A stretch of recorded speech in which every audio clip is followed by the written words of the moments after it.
Okay. Mr. Nesbitt, here is your newly acquired, new to you, 6105 8110 proof from June 1970. Somebody wore the heck out of this watch, but never abused it. They took care of it. There's a little bit of darkening to the lume on the hands, but overall the lume is quite good. I can clean and improve that. They'll definitely look much better than it is. Boy, your sweep hands, though, is in nice condition. And this being a proof has the rare, for this model, the long sweep, which is one of the few. This element was carried over from the slim case 6105s, but only for the proofs. As soon as they went to the resists, they dropped the, well, almost as soon. They went to resist, then there was the resist transitional, which had the long sweep for a few months, and then it went to the standard short sweep. Let me get this strap off of here.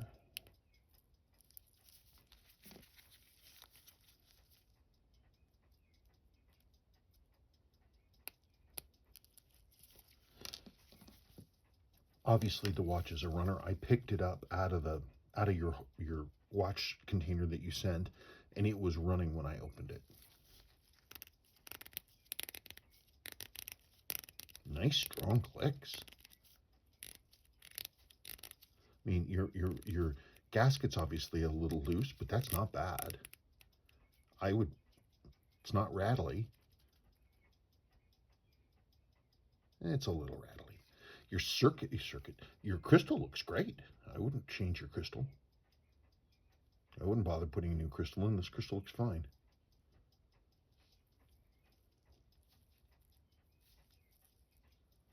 Let's look at our movement, shall we?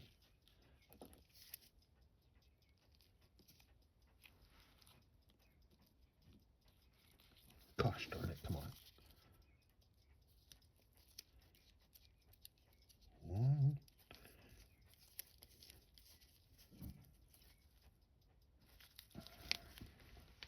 There we go.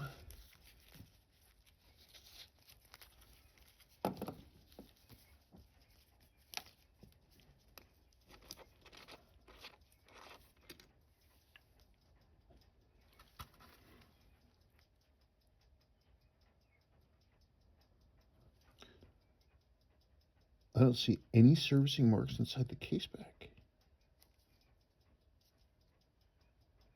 Huh, interesting. It's not even Danny or Seiko marked inside the caseback. That doesn't mean anything. It's not bad or wrong or anything.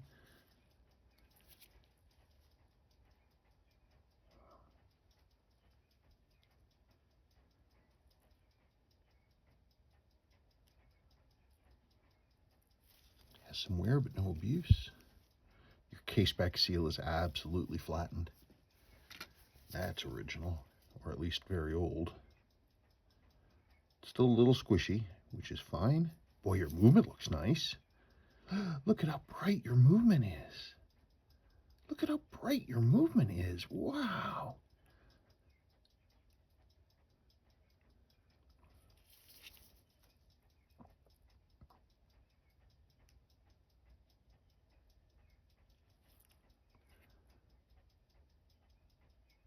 Even your lower mainspring arbor port doesn't look that worn. I suggest, you know, we go in there and it should be done, but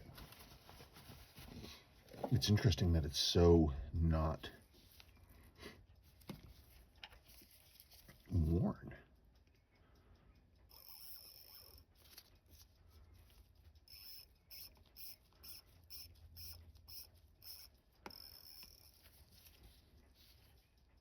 We got really low. That's at full power now.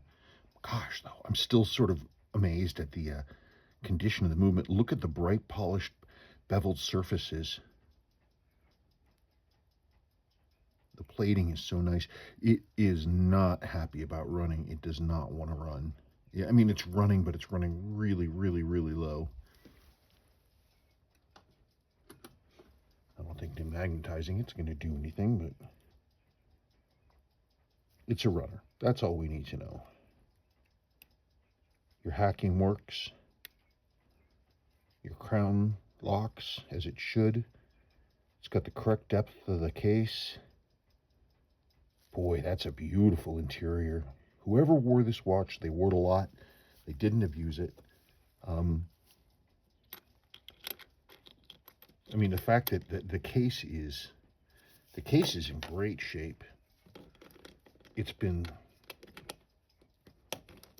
smoothed down or polished a fair amount. The brushing is gone from the top of the case. You can still see the brushing in here.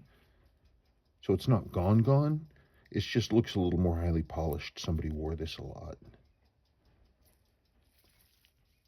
Your indicator ring your insert and your rotating ring is worn, but again, not abused. And look at how nice your pip is, how clean the anodized printing still is. Yeah, those hands should clean up well. You're still going to have some darkness on the minute hand. I'm not going to be able to get rid of all of that, assuming you want me to try to clean that up some. Your matte satin chapter ring is in nice condition around the dial. And look at that. The fill is gorgeous on the Lume. Really nice. Seiko had a whole bunch of different ways that these looms looked. Sometimes the loom wells were just barely filled. Sometimes they were filled all the way to the top, even sort of a rumply looking top. Sometimes you see them later on where the loom fill actually comes out onto the top of the markers a little bit. But then you have this, which is where the loom fill is just flat like a table, and it's even all the way around. It's a really attractive dial. That's a nice watch. And you know, the fact that the markers are frosted, you know for a fact that this dial was for the regular Willard, the 8110, 8119, because all the slim case proof dials, the marker tops are high polish. That's a really nice dial. Beautiful movement. This is a great watch. This will be a good one. After a service,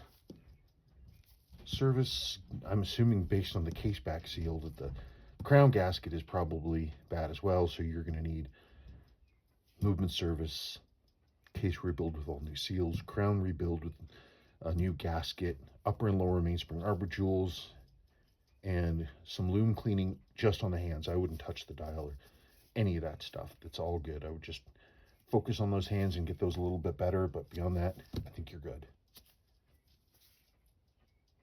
No, it'll be a privilege. I haven't seen a proof in a long time.